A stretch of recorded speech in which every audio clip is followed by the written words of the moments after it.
Hi everyone, my name is Brian Walls. I'm a financial rep and an insurance specialist. So I'm here to talk and answer any questions that you might have regarding life insurance, long-term care insurance, and disability income insurance. You know, a lot of times people always ask questions about what exactly is life insurance.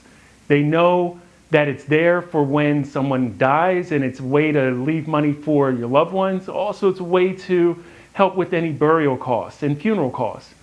A lot of times though, people don't realize that there are different types of life insurance. And that's what we're going to talk about today. Received a lot of questions on what exactly term insurance happens to be and permanent insurance and this other type of insurance called universal. So we'll start with the basics. First, term insurance. And our helpful helper, Suki, is going to help us explain a little bit of what term insurance is. So term insurance is just that. It's insurance for a particular term. It can be 10 years or 20 years, but during that time, you're going to pay a certain amount of money for those 10 to 20 years. Now, I like to think of it as a free throw. So it's a one-shot deal, meaning that if you're paying $15 a month for 20 years for $250,000, then that means once you die, you're leaving $250,000 to your loved ones. But like I said, it's a free throw. You only get 1 point for that. And what you can do though with that term insurance is that you can convert that, meaning change it over to a permanent whole life insurance at any time, normally during that period. So for instance, if you have a 20-year term policy, normally during the first 10 years, you can convert that 20-year policy over to a permanent whole life policy. Now, people ask the question, then why would I want to do that? Well, first things first, you want to know that for the rest of your life, you're going to pay the exact same amount for the rest of your life. That price is not going to change. So what that means is that when a term is up, so when that 20-year term is up, rather than paying the $15 a month that you've been paying for 20 years, it now may go up to $30 a month on year 21. Then year 22, it may go up to $60 a month. And year 23, it goes up to $120. So I think we get the idea here that it's just going to keep going and rising and becoming more expensive, and you may not be getting much more out of it than being able to leave a lot of money to your loved ones, but you're putting in a lot of money and not getting anything else. So the moment that you take advantage of the conversion status of your term policy and convert it to the whole life policy, then you start getting other benefits with that life insurance policy. So the other question now, what exactly is permanent whole life insurance? So permanent whole life insurance is just that. It's permanent. It doesn't run out. It's not going to stop after 20 years or stop after 30 years at some of the older policies. It's going to last your entire life.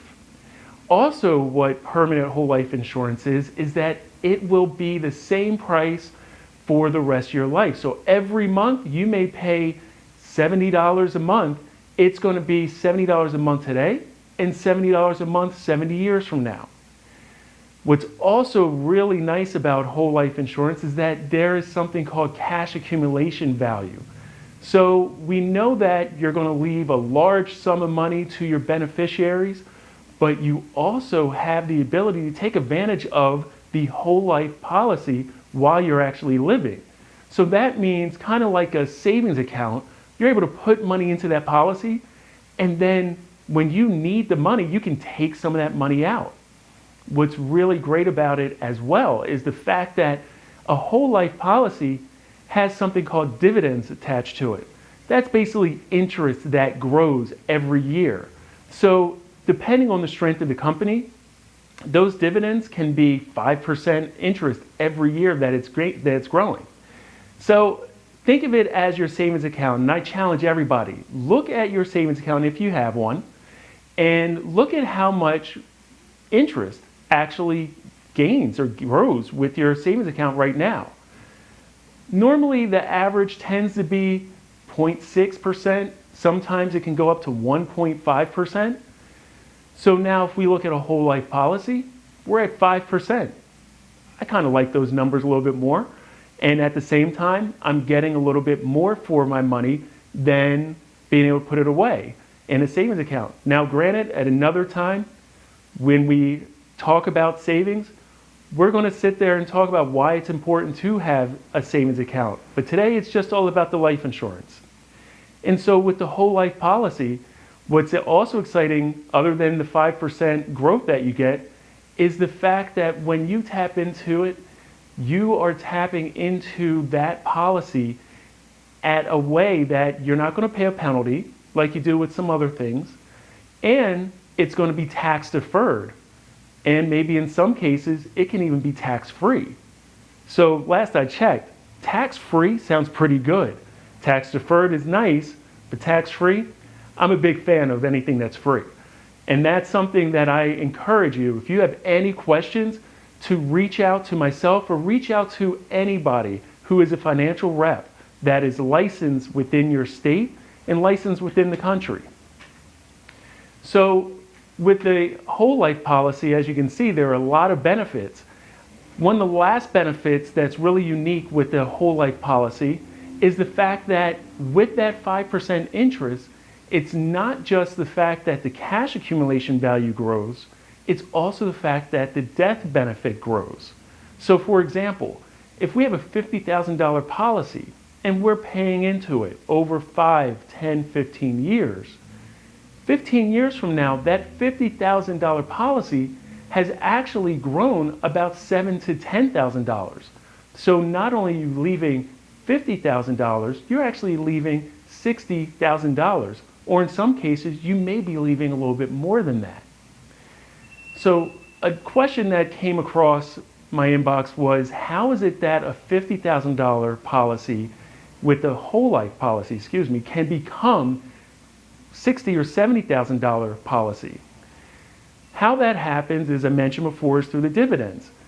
Another way that happens is the fact that whole life policies can be traditional, meaning it lasts to age 100, or whole life policy can be paid off after 25 years, after 20 years, or after 15 years.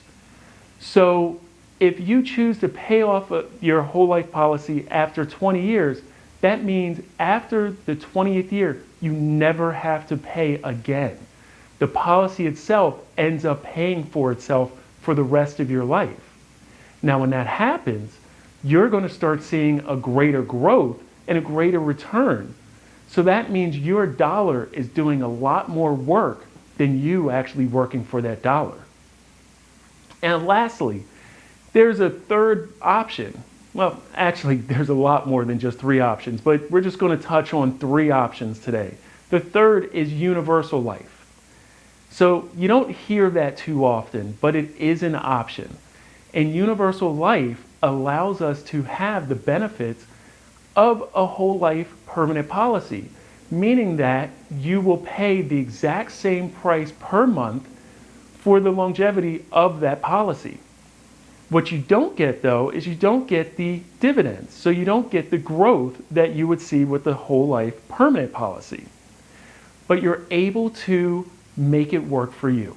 And at the end of the day, that is my job, is to really make it work for your budget. So when you put your head down on your pillow at night, you're comfortable and you're confident knowing that your family will have money left for them if something were to happen to you.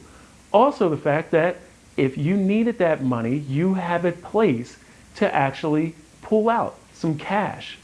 And so with the universal policy, you do have the ability to tap into some of that cash growth and the accumulation value.